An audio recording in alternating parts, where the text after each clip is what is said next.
Hello everyone, welcome to my channel. उम्मीद करता हूँ कि आप सब खैरियत से होंगे, जिधर भी होंगे बहुत अच्छे से होंगे। आज की जो वीडियो है वो एक अगेन दोबारा फ्रेंच यूनिवर्सिटी के बारे में है। जैसा कि आप सबको पता है कि मैं फ्रेंच और इटालियन यूनिवर्सिटी की प्लेलिस्ट मैंने स्टार्ट की हुई है, और मैं कोशिश करता हूँ कि वही यूनिवर्सिटी आप लोग तक लेके आऊँ उनकी वीडियो जिनकी कोई एप्लीकेशन फ़ीस नहीं है, या फिर वही वीडियो लेके आऊँ जिसकी एप्लीकेशन फ़ीस बहुत ज़्यादा कम है। जो आज की यूनिवर्सिटी है इसकी भी कोई एप्लीकेशन फ़ीस नहीं है। तो आए वीडियो करते हैं स्टार्ट। वीडियो को स्टार्ट करने से पहले काइंडली चैनल को सब्सक्राइब कर दिया करें, इससे मेरी भी एप्रिसिएशन थोड़ी सी हो जाती है। आते हैं हम आज के अपने मेन पोर्टल पे। आज की जो बेसिकली वीडियो है वो है institute of polytechnic the Paris. इसकी यूनिवर्सिटी है, पेरिस में लोकेटेड है। अच्छी यूनिवर्सिटी और टॉप रैंकिंग की यूनिवर्सिटी है। सबसे पहले इसकी हम कुछ डिटेल चेक कर लेते हैं, फिर हम अपनी बाकी चीज़ों पे आ जाते हैं। तो इस जगह पे हम देख सकते हैं कि कुछ उन्होंने रैंकिंग शैंकिंग का बताया हुआ है कि 46 नंबर पर ये वर्ल्ड वाइड में आ रही है। आप चेक कर सकते हैं ये वाला। ठीक है, अब किस कैटेगरी में आ रही है वो आप लोगों ने खुद देख लेना अगर आपको है। सेकंड नंबर की फ्रांस की यूनिवर्सिटी है ये। बहुत अच्छी यूनिवर्सिटी है जैसा कि मैंने आपको बताया पहले ही। उसके बाद नीचे आके यहाँ से फ़िल्टर लगा के आप अपना प्रोग्राम भी चेक कर सकते हैं। उसके बाद मैं नीचे आ जाता हूँ। कोई ज़्यादा चीज़ें यूनिवर्सिटी के बारे में बताया हुआ है कि 10,000 से ज़्यादा स्टूडेंट हैं इनके पास, और बाकी इतनी लेबॉरेटरीज़ हैं, इतनी ज़्यादा रिसर्च इंस्टीट्यूट हैं, ब्ला ब्ला ब्ला। वो आप लोगों की अगर ज़्यादा है तो आप लोग यहाँ से जाके चेक कर सकते हैं। हम आ जाते हैं अभी कोर्सेज़ पे। अगर आपने बैचलर पे आना है तो सिंपल आप यहाँ पे जाके चेक करेंगे। डेफ़िनेटली बैचलर के भी ये लोग कोर्स ऑफ़र ऑफ़र करते हैं। मैंने चेक नहीं किया, आप लोग देख लीजिएगा। उसके बाद मास्टर है, ठीक है, पीएचडी के भी है। फ्रांस में सबसे ज़्यादा एक अच्छी चीज़ ये है कि कुछ यहाँ पे यूनिवर्सिटीज़ को मास्टर इस तरह के आपको ऑफ़र करती हैं कि आपका मास्टर लीडिंग टू पीएचडी होता है। कि अगर आप मास्टर में एडमिशन लेते हैं तो मास्टर के फ़ौरन बाद आपकी पीएचडी स्टार्ट हो जाती है, जो कि वैसे फुली फंडेड होती है। ये सबसे अच्छी चीज़ है, जो कि ऑलमोस्ट मास्टर इनका टोटल मिला मिला के मास्टर और पीएचडी जो कि 5 साल बन जाता है। और 5 साल के बाद वैसे ही आप लोग पीआर के लिए एलिजिबल हो जाते हो। मैंने आपको लास्ट वीडियो में बोला था, मेरी पिछली वीडियो देख लीजिएगा जो कि M1 M2 के बारे में है।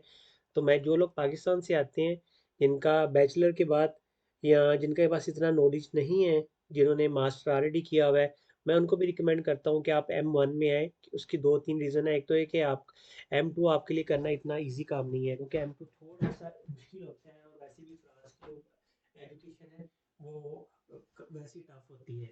और दूसरा ये कि आप M1 में आएंगे, M2 में आएंगे, वैसे आपका तो मास्टर कंप्लीट हो जाएगा। और उसके बाद फ्रांस में अगर आप लोग M1 और M2 फ्रांस से करते हो, तो उसके बाद जब आप पीआर अप्लाई करते हो तो कुछ सिनेरियो में आपका पीआर का टाइम कम हो जाता है।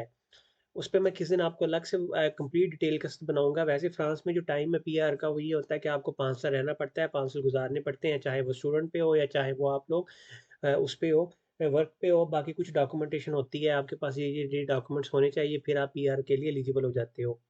और लैंग्वेज वगैरह तो आप सीख ही लेते हो। लेकिन M1 और M2 अगर आप फ्रांस से करते हो तो आपका पीआर का टाइम कम हो जाता है। इस पे मैं किसी दिन आपको अलग से बनाऊँगा, क्योंकि ये लंबा टॉपिक है, लंबी वीडियो इस पे बनेगी, तो मैं किसी दिन अलग से आपको बताऊँगा। हम आ जाते हैं एजुकेशन पे। एजुकेशन पे आने के बाद मैं चलो मास्टर को ओपन कर लेता हूँ। मास्टर को ओपन करने के बाद ये सारी यहाँ पे ऑलमोस्ट ऑलमोस्ट सारी यहाँ पे मास्टर के कोर्सेज़ ऑफ़र कर रहे हैं ये लोग, जो भी पॉपुलर है यहाँ से आप लोग देख लीजिएगा। चलिए मैं कोई कोर्स ओपन करता हूँ, फिलहाल कंप्यूटर साइंस ओपन करके देखता हूँ, मेरी फ़ील्ड क्या है। हम कंप्यूटर साइंस के बारे में कुछ डिटेल ले लेते हैं कि जो आपका ईयर 1 है उसमें आपको क्या-क्या आपके लिए कोर्सेज़ होंगे, क्या-क्या चीज़ें होंगी, और ईयर 2 में आपके पास मास्टर ईयर 2 में ये होगा, और पीएचडी भी आप कर सकते हो, उसके लिए क्या-क्या ट्रैक है। मज़ीद आपने डिटेल देखनी है तो आप इसकी एक-एक और ओपन करके देख लीजिएगा, ठीक है। ये कितनी सीटीएस का होता है, ये वो सारा स्पेशलाइज़ेशन, बेसिकली ये जस्ट लाइक स्पेशलाइज़ेशन होती है। आप उसको देख लीजिएगा अगर आपने इसके बारे में आप लोगों ने पढ़ना है तो। सारे कोर्सेज़ ऐसे ही हैं। मैं क्या करता हूँ, मैं मेन पोर्टल पे आता हूँ। इस जगह पे एप्लीकेशन पोर्टल पे मैं क्लिक करता हूँ।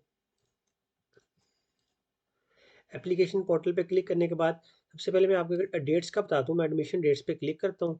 एडमिशन डेट्स पे क्लिक करने के बाद यहाँ पे डेट्स लिखी हुई हैं, ठीक है। जो कि मास्टर के लिए क्या-क्या आजकल जैसा मैंने बता देख सकते हैं, सेकंड की साइकिल चल रहा है, जो कि जनवरी 7 से लेकर अप्रैल 17 तक है, ठीक है। उसके बाद आप नीचे जाके बाकी चीज़ें पढ़ सकते हैं, कौन-कौन से पोर्टल से अप्लाई करना है। फ्रांस में वैसे भी अप्लाई करने के 2 वे होते हैं, या तो आप जो है एल दे फ्रांस कहते हैं उसको, जो कि कैंपस फ्रांस कहते हैं जिसको हम, उसके पोर्टल से आप अप्लाई करते हो, या आप डायरेक्ट यूनिवर्सिटी के पोर्टल पे जाके आप अप्लाई कर सकते हैं। वो आप लोगों की मर्ज़ी है, आप किस पे अप्लाई करना चाहते हैं। जैसा कि हम सबको पता है, कैंपस फ्रांस के एडमिशन जो कि बंद हो चुके हैं, ठीक है। तो अभी हम डायरेक्ट यूनिवर्सिटी के पोर्टल पे अप्लाई करेंगे, ठीक है। तो मैं इसको करता हूँ बंद, इसको भी मैं करता हूँ बंद। करने के बाद मैं आ जाता हूँ इस वाले लिंक पे। एक आने पे मेरे पास इस तरह का पोर्टल ओपन हो जाएगा। मैं रजिस्टर करता हूँ। रजिस्टर करने के बाद यहाँ पे आपने, मैं कहता हूँ कुछ भी नहीं है, सिंपल मैंने सारा आपने अपना डाटा लिखना है। डाटा फिल करने के बाद जब आपको ईमेल इस तरह के आ जाएगी, ईमेल करने के बाद मैं इस पे लिंक पे क्लिक करूँगा और मेरा अकाउंट हो जाएगा रजिस्टर। मैं ऑलरेडी इस पे वो हूँ, तो मैं इसको कर लेता हूँ लॉगिन। लॉगिन करने के बाद आपके पास इस तरह का इंटरफेस आ जाएगा। मैं सिंपल न्यू एप्लीकेशन पे क्लिक करता हूँ। न्यू एप्लीकेशन पे क्लिक करने के बाद यहाँ से आप अपनी एप्लीकेशन चूज़ कर लेनी है। मैं चलिए कंप्यूटर साइंस देखता हूँ, आप चेक कर सकते हैं बहुत सारे कोर्सेज इंग्लिश में, ऑलमोस्ट काफ़ी ज़्यादा, केमिस्ट्री, डिज़ाइन। चलिए जी, मैं कंप्यूटर साइंस कोर्सेज चूज़ कर लेता हूँ। ये मास्टर वन में जाना चाह रहा हूँ, मास्टर टू में। चलिए जी, मैं मास्टर वन में कह देता हूँ। इस जगह पे जस्ट लाइक स्पेशलाइजेशन है, आप किस में करना चाहते हैं। मैं कहता हूँ जी मैंने कंप्यूटर साइंस एंड नेटवर्क में करनी है। चलिए जी, मैं डाटा साइंस आर्टिफिशियल में करनी है। मैं एप्लीकेशन को करता हूँ स्टार्ट। मुझे उन्होंने बोला जी कंग्रेचुलेशन, ठीक है। और मैं इसको कर लेता हूँ कंटिन्यू। कंटिन्यू करने के बाद ये तकरीबन 8 से 9 फेजेज है जो सारे हमने कंप्लीट करने हैं। उसके बाद हमारी एप्लीकेशन हो जाएगी सबमिट। सबसे पहले तो मैं करता हूँ इस पे नेक्स्ट। नेक्स्ट करने के बाद ये सारी आपसे बेसिक डिटेल चीज़ें आपके बारे में पूछ रहा है, नेशनलिटी वगैरह की है, ठीक है। आपका नंबर शंबर पूछ रहा है, एड्रेस पूछ रहा है। सारा कुछ फिल करने के बाद आपने कर देना इसको नेक्स्ट। नेक्स्ट करने के बाद वो आपका चले जाएगा अगले पेज पे। मैं इसको इसलिए फ़ील नहीं कर रहा, मैं टाइम ज़ाया नहीं करना चाह रहा। ये सारी वही बेसिक चीज़ें हैं आपके बारे में, कोई इसमें बहुत बड़ी, कोई ज़्यादा कोई मुश्किल चीज़ नहीं है। मैं उसके बाद आ जाता हूँ सेकंड वाले। जब आप इसको फ़िल कर लोगे, आप आ जाना सेकंड वाले पे, एजुकेशनल फ़ेज़ पे। इस जगह पे जाके हमने अपनी इसको पढ़ लेना है आपने सबसे पहले, ठीक है। सबसे पहले हमने बैचलर का डालना है, ठीक है। अगर आपके पास कोई और एजुकेशन है, हम वो भी डाल सकते हैं। अगर आपके पास कोई एजुकेशन और नहीं है, तो आप उसकी जगह 999 पुट करोगे, ठीक है। हम नॉर्मल एप्लीकेशन में NA लिखते होते हैं, नॉट एप्लीकेबल। इस जगह आप 99 ट्रिपल 3 दफ़ा 9 पुट करेंगे। सबसे पहले कंट्री पूछ रहे हैं, उसके बाद आपका सिटी क्या था, आपकी यूनिवर्सिटी क्या थी, क्वालिफिकेशन डिग्री क्या थी, यहाँ पे क्या था। मैं कहता हूँ मेरा बैचलर था। मैं आपका में आपका वो कहता है लैंग्वेज इंग्लिश थी। स्टार्ट कब हुआ, एंड कब हुआ है, डिग्री आपको कब तक मिल गई है, मिलने एक्सपेक्टेड है। एक चीज़ बता दूं, वो ये वाली चीज़ है, ये आपने कैसे फाइंड। इस जगह पे लिए वो कह रहे हैं कि आपने आपकी CGPA आउट ऑफ 20 क्या थी। फ्रांस में जो CGPA होती है, वो पाकिस्तान की तरह या बाकी कंट्रीज़ की तरह 3.4 4 आउट ऑफ 5 नहीं होती। यहाँ पे 20 होता है, जैसा पैरासाइक्ले में 20 होता है। 20 में से मेरा ख्याल है 10 लेना पास ज़रूरी होता है आपके लिए, ठीक है। मिनिमम 9 की 10 आपके लिए ज़रूरी होता है। तो यहाँ पे आपने अपने उस हिसाब से लिखनी है। अब ये है कि आप लोगों को कैसे पता चलेगा कि आपकी CGPA क्या बनती है। दो तरीके होते हैं, या तो आप कैलकुलेट कर लो, जो CGPA आपकी उसको 4 से डिवाइड करो, आउट ऑफ टोटल पे मल्टीप्लाई बाय 100 कर लो, और जो आंसर है उसको दोबारा 20 से मल्टीप्लाई कर लो। दूसरा ऑप्शन ये होता है कि अगर आपको नहीं समझ आ रही कि आपने कैसे निकालना है, मुझे एक लास्ट वीडियो में लोग पूछ रहे थे कि जी हमें समझ नहीं आई, तो सबसे अच्छा तरीका उसका होता है चैट जीपीटी। मैंने चैट जीपीटी को सिंपल बोला है कि मेरी 4 CGPA थी, आउट ऑफ 4 में से इतनी थी, और मेरी आउट ऑफ 20 में फ्रांस एजुकेशन सिस्टम के मुताबिक कितनी बनती है, बन रही है। तो उसने कैलकुलेट के बोल बल्कि मुझे बता दिया, मेरा 17 मेरी CGPA बन रही है। तो सिंपल मैंने यहाँ पे 17 लिख देना है, आउट ऑफ 20 लिखने की ज़रूरत नहीं है। उसके बाद वो पूछ रहे हैं कि आपकी एवरेज फर्स्ट सेमेस्टर में क्या बनती है। आपकी ट्रांसक्रिप्ट पे, या आप लोगों को पता होगा कि आपकी CGPA फर्स्ट फर्स्ट सेमेस्टर में क्या थी, वो भी आप यहाँ पे लिख दें, पॉइंट्स में लिख दें। यहाँ पे ऐसा करें, उसको भी कैलकुलेट करके लिख दें। जैसे मैंने CGPA आपको चैट चैट जीपीटी के मुताबिक बताया, मैं कहता हूँ जी मेरी 16 थी और इसमें भी 70 थी, ठीक हो गया।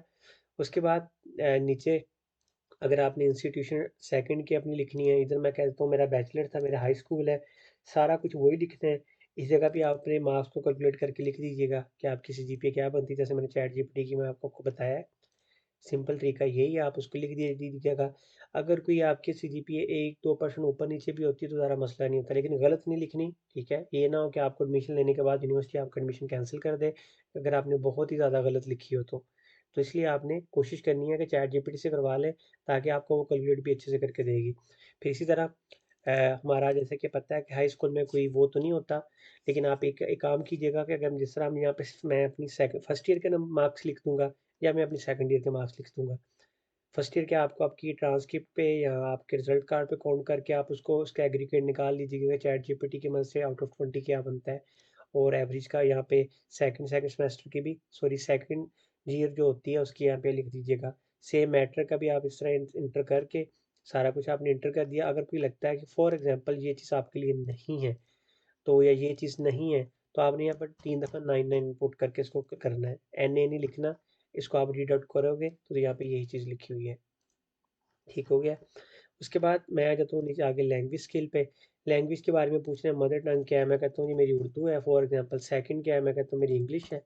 उसके बाद वो आपसे पूछ रहे हैं फ्रेंच का लेवल लेवल क्या है। अगर तो आपका है, ठीक है, यहाँ से जाके आप वो अपनी असेसमेंट कर सकते हैं। ठीक है, इस जगह पे जाके आप अगर तो आप लोगों की असेसमेंट कर सकते हैं यहाँ से जाके। अगर तो आपका कुछ ना कोई लेवल है, ठीक है, तो आप लिख दें। मैं नो नॉलेज लिख देता हूँ, मैं कहता हूँ मेरा C1 है। मैं एक चीज़ बता दूँ कि फ्रांस में आपको आइल्स नहीं चाहिए होता है। 99 पॉइंट यूनिवर्सिटीज़ ऐसी होती हैं जो आपसे आइल्स डिमांड नहीं करती। वो आपका इंग्लिश प्रोफिशिएंसी की बेस पे आपको एडमिशन दे देती हैं। मैंने यहाँ पे लिखा, लिखने के बाद नेक्स्ट कर दिया मैंने। नेक्स्ट करने के बाद वो मुझे पूछ रहा है कि आप अपने रिकमेंडेशन लेटर के बारे में लिखें। कि एक चीज़ और बता दूं कि जिस जिस पोर्शन को आप फिल करेंगे वो आपका ग्रीन होता जाएगा। इन दोनों पोर्शन को मैंने सही से फिल नहीं किया, वैसे ही आपको समझाने के लिए खाली छोड़ दिया है। आपने नोट किया होगा कि ये ग्रीन नहीं है, तो इससे मतलब ये भी आपको पता चलता रहेगा कि आपकी एप्लीकेशन अच्छे से फिल हो रही है। लैंग्वेज स्किल में यहाँ पे आपने अपनी रिकमेंडेशन का लिखना है। रिकमेंडेशन लेटर क्या है, आपके प्रोफेसर, आपके फर्स्ट ईयर के, सेकंड ईयर के, यहाँ पे आपके यूनिवर्सिटी के, यहाँ पे आपने उनकी डिटेल लिखनी है। लिखने के बाद सेकंड की लिखनी है, उनको मेल चली जाएगी, वो आपका रिकमेंडेशन लेटर अपलोड कर देंगे। इसको आप पढ़ लीजिएगा एक दफ़ा अच्छे से, ठीक है, कि रिकमेंडेशन लेटर जो है वो स्टूडेंट खुद नहीं अपलोड कर सकता है। यहाँ पे क्लियरली लिखा हुआ है, या उसका फैमिली मेम्बर कोई नहीं कर सकता, ठीक है। यूनिवर्सिटी उन्होंने ये भी लिखा हुआ है कि यूनिवर्सिटी वेरिफिकेशन भी कर सकती है। लिखने के बाद मैं अगले इस पर क्लिक करूँगा, मैं आ जाऊँगा एडिशनल इन्फॉर्मेशन पे। प्रोग्राम के बारे में पूछ रहे हैं कि कहाँ से पता चला था आपको, ठीक है, आपने कहीं पिछले साल अप्लाई किया है कि नहीं भी किया, किया तो किस में किया था, सारी चीज़ें आपने लिख देनी है। जो कंपलसरी है वो फिल कर दें, बाकी बेशक ना करें आप लोग। चले जी, मैं लिख देता हूँ यहाँ पे नो। चले जी, ये भी फिल हो गया। अब आ जाते हैं मेन डॉक्यूमेंट्स का। डॉक्यूमेंट्स का सबसे पहले आपके इंग्लिश में होने चाहिए या फ्रेंच में होने चाहिए। जो डॉक्यूमेंट्स आपके किसी और लैंग्वेज में है आपने उनको ट्रांसलेट करवा के अपलोड करना है, ठीक है। ये कुछ डॉक्यूमेंट्स हैं जो कंपलसरी हैं, वो आपने अपलोड करने हैं। सबसे पहले आप तो ये है कि आपकी पिक्चर आ जाएगी, ठीक है, आपका पासपोर्ट आ जाएगा या आपका आईडी कार्ड आ जाएगा, ठीक है, जो मर्जी अपलोड कर दें। आपकी सीवी आ जाएगी। सीवी आपने कैसे बनानी है, अगर आप यूरो फॉर्मेट में बनाना चाहते हैं तो सिंपल आपने मेरे चैनल पे चले जाने हैं। मैंने इस जगह पे जाके कंप्लीटली वीडियो तब बनाई हुई है कि आपने सीवी किस तरह बनानी है जिससे आपको स्कॉलरशिप मिलने के 100% चांसेस हो जाए। ये पढ़िए, वीडियो आपने यहाँ जाके देख लेनी है। उसका टेम्पलेट मैंने नीचे दिया हुआ है। पर्सनल स्टेटमेंट डालनी है। Personal statement just like SOP होता है, आपने उस तरह की, ये तकरीबन 19-20 का ही फ़र्क है, एसओपी की तरह ही होता है। ये आपने कोशिश करनी है कि मैक्सिमम साइज लिखा हुआ है 200 वर्ड्स का, पीडीएफ में अटैच करनी है। कोशिश कीजिएगा कि आप 1.5 से 2 पेजेस सालाना अपलोड कीजिएगा। उसके बाद आपका डिप्लोमा, ठीक है, अगर आपके पास ज़्यादा डिप्लोमे हैं जैसे मैंने आपको उन्होंने बताया हुआ है, आपने इसको कंबाइन करना है, मर्ज करना है। मर्ज करने के लिए ऑनलाइन काफ़ी वेबसाइट है, आपको पता ही होगा। आई लव पीडीएफ के नाम की वेबसाइट, और भी काफ़ी ज़्यादा वेबसाइटें हैं। आपकी ट्रांसक्रिप्ट, फॉर एग्जांपल मैं कहता हूँ मैंने यहाँ पे बैचलर की ट्रांसक्रिप्ट अपलोड करूँगा, इंटरमीडिएट की और मैट्रिक की, तीनों को मर्ज करके पहले पहले बैचलर आ जाएगी, फिर मेरी इंटरमीडिएट आ जाएगी, फिर मेरी मैट्रिक आ जाएगी, वो कर देनी है। इस जगह पे आपने आइल्स या उसके मुतबादल कोई चीज़ आपने आपने वो स्कोर वगैरह करना है अपलोड। मैं फिर कह रहा हूँ कि फ्रांस में आइल्स नहीं चाहिए। कुछ लोग मुझे पता है वो आगे नीचे बोलेंगे जी उधर वेबसाइट पे लिखा हुआ है। फ्रांस में आइल्स नहीं चाहिए, ठीक है, नहीं चाहिए, नहीं चाहिए। मेरे काफ़ी कुलीग्स पढ़ रहे हैं और कोई भी एक बंदा भी आइल्स दे के नहीं आया फ्रांस, ठीक है। इंक्लूडिंग मैंने भी जब पोलैंड में अप्लाई किया था तो वो आइल्स नहीं मांगती यूनिवर्सिटीज़, ठीक है। तो इसके लिए आपको परेशान होने की ज़रूरत नहीं है। अगर आपका पहली बात तो ये कि जो आइल्स होती है वो वो सबसे पहली रिक्वायरमेंट होती है यूनिवर्सिटी की, एम्बेसी की नहीं होती। कुछ लोग मुझे कल कमेंट्स करके पूछ रहे थे कि क्या जब इटली में हमारा एडमिशन हो जाएगा तो क्या हम हमसे एम्बेसी तो नहीं आइल्स मांगेगी। जो आइल्स होता है वो होती है यूनिवर्सिटी की रिक्वायरमेंट। एम्बेसी की नहीं होती। लेकिन समटाइम्स ऐसा होता है आप एम्बेसी जाते हो, मैंने एक 1-2 केस भी आके ऐसे देखे हैं, वो मैंने जर्मन एम्बेसी के देखे थे कि जब जर्मन एम्बेसी में वो लोग इंटरव्यू देने गए हैं, तो इंटरव्यू के दौरान उनको पता चला है कि इस लड़के की या इस बंदा या बंदी की इंग्लिश ज़्यादा अच्छी नहीं है। तो इस सूरत में एम्बेसी ने उनको बोला था कि आपके पास 3 वीक्स का टाइम है, 3 वीक्स के अंदर अपना आइल्स दें, आइल्स देके हमें उसके जो स्कोर है वो हमें विदिन ईमेल के ज़रिए हमें विदिन 3 वीक्स के अंदर भेजें। तो इस सूरत में आपके लिए आइल्स कंपल्सरी हो सकता है, अगर आपका वरना वैसे की कोई इतनी बड़ी रिक्वायरमेंट नहीं होती कि आपको आइल्स कंपल्सरी है ही है आपके लिए। अगर आपका प्रीवियस एजुकेशन आपकी इंग्लिश में है, आपके पास इंग्लिश प्रोफिशिएंसी है, देन इस सूरत में आपके लिए आइल्स कंपल्सरी नहीं है। सारे डॉक्यूमेंट्स आपने अपलोड कर देने हैं। अपलोड करने के बाद इसको पढ़ लीजिएगा आप, ठीक है? अगर आपने मज़ीद डिटेल देखनी है, इसके यहाँ पे सारा लिखा हुआ है ट्रांसक्रिप्ट के बारे में। मैं आ जाता हूँ डॉक्यूमेंट्स के बाद डिक्लेरेशन पे। डिक्लेरेशन के बाद ये पूछ रहे हैं अगर आपने सब कुछ सही दी है, मैं उसको यहाँ पे जाके क्लिक करके नेक्स्ट करके मैं फाइनलाइज करने के बाद अपनी एप्लीकेशन को कर दूंगा सबमिट। जब मैं इस पे जाके ओके करूंगा, अभी वो मेरी इसलिए सबमिट का बटन नहीं दे रहा है क्योंकि मैंने बहुत सारी चीज़ें खाली छोड़ दी हैं, रिकमेंडेशन लेटर, एजुकेशनल और पर्सनल इन्फॉर्मेशन। जब ये सारी इन्फॉर्मेशन आप फिल करेंगे, आप इसको जाके करेंगे सबमिट। और आप अपनी एप्लीकेशन कैसे चेक कर सकते हैं, मैं माई एप्लीकेशन पे आऊँगा, इस जगह पे आपकी एप्लीकेशन आ जाएगी, आपकी सबमिट हो चुकी है। बिल्कुल आप more than one application fill कर सकते हैं, ठीक है? तो कोशिश करनी है कि आपने 1 से 2 करनी है, इससे ज़्यादा ना करिएगा, क्योंकि जब जितनी ज़्यादा करेंगे तो इस तरह यूनिवर्सिटी को भी लगता है कि ये सिर्फ़ और सिर्फ़ इसका टारगेट यूरोप आना ही है या फ्रांस आना ही है, इसके अलावा इसका आना स्टडी नहीं है। तो कोशिश कीजिएगा अपने फ़ील्ड के रिलेटेड 2 से 3 से ज़्यादा एप्लीकेशन को फिल ना कीजिएगा। आप लोगों ने देख लिया है इस यूनिवर्सिटी की कोई एप्लीकेशन फ़ीस नहीं है, कहीं भी एप्लीकेशन फ़ीस का उन्होंने मुझसे कोई ज़िक्र नहीं किया। उसके बाद मैं एक चीज़ आपको और बता दूँ, डेट्स वगैरह आप यहाँ से चेक कर लेते हैं।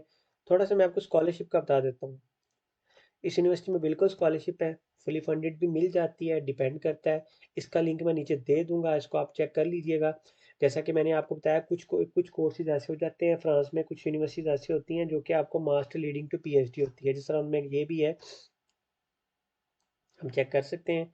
मास्टर की ये फंडिंग है और उसके बाद 3 ईयर की, ठीक है, जो कि ग्रॉस बनती है ऑलमोस्ट 83,000 यूरो, जो कि मेरा ख्याल है अगर 3 ईयर की पीएचडी होती है तो ये मोर देन 2,000 यूरो बनता है, क्योंकि पाकिस्तान यहाँ 7-8 लाख रुपए इनकी पीएचडी की पर मंथ की स्टाइपेंड है। लेकिन वो ग्रोस है, उसमें भी टैक्स कटता होता है, ठीक है। लेकिन फिर भी वो पाकिस्तानी लाखों में बनती है, आप उसकी ऐसा नहीं है कि वो हज़ारों में हो जाती है, लाखों में बनती है। उसके बाद मास्टर की स्कॉलरशिप है, ये आप चेक कर सकते हैं, एक्सीलेंस स्कॉलरशिप है। यहाँ पे मेरिट बेस्ड स्कॉलरशिप भी है, मेरिट बेस्ड से मतलब ये कि सॉरी फाइनेंशियल एड कह सकते हैं, वो भी स्कॉलरशिप है यहाँ पे। ये सारी स्कॉलरशिप की लिस्ट है, मैं इसके नीचे लिंक दे दूंगा, आप इसको लाजमी देख लीजिएगा, ठीक है। अगर कोई मसला होगा तो आप उन्होंने यहाँ पे ईमेल भी दी हुई है, ठीक है, पीएचडी के लिए, या आप उनकी इंटरनेशनल डिपार्टमेंट को मेल कीजिएगा अपनी एप्लीकेशन फिल करने के बाद। और मेल में आपने ये लिखना है कि आपका नाम, इस कोर्स में आपने अप्लाई किया है, आप स्कॉलरशिप के लिए अप्लाई करना चाह रहे हैं, तो आपके लिए क्या क्या ऑप्शन है, काइंडली आपको इसके बारे गाइड कर दें, ठीक है। तो आपको लाजमी वो लोग यूनिवर्सिटी की जो एडमिनिस्ट्रेशन होती है, इंटरनेशनल डिपार्टमेंट, वो आपको गाइड कर देगी। ये थी आज की वीडियो, इसकी institute of polytechnic the Paris में आपने कैसे अप्लाई करना है। बैचलर के स्टूडेंट भी अप्लाई कर सकते हैं, आपने इसको देख लेना है जाके। मास्टर के स्टूडेंट में तो है ही है। अगर आपको वीडियो अच्छी लगी है तो वीडियो को लाइक कीजिएगा, शेयर कीजिएगा और चैनल को सब्सक्राइब करना मत भूलिएगा। मिलते हैं फिर नेक्स्ट वीडियो में। अल्लाह हाफिज़।